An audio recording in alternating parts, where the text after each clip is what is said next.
আর একটু হলেই তো তুই আমার পায়ের তলায় চেপে রুটি হয়ে যাচ্ছিলিস রে। চললাম বন্ধু, ভালো থাকিস। পিপিলিকাকে বিদায় দিয়ে গোপাল সেখান থেকে রওনা দিল রাজসভার দিকে।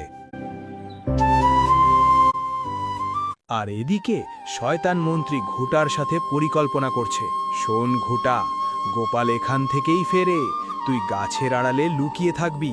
যখন ও ফিরবে তখন পিছন দিয়ে ঠেলা মেরে ওকে ফেলে দিবি, তারপর ওর হাত পা ভেঙে যাবে। কি মজাটাই না হবে। গোপাল রাজসভা থেকে ফিরছিল আর ঘটা লুকিয়ে রয়েছে গাছের আড়ালে। ঘটা যেই না গোপালের ক্ষতি করতে যাবে, ঠিক সেই সময় বাঁচাও, আমি মরে গেলাম। শালা মন্ত্রী মনে হয় একে আমার পেছনে লাগিয়েছিল। ও, কিছু না করেও ঘটা জলে ঘেঁটে গেছে।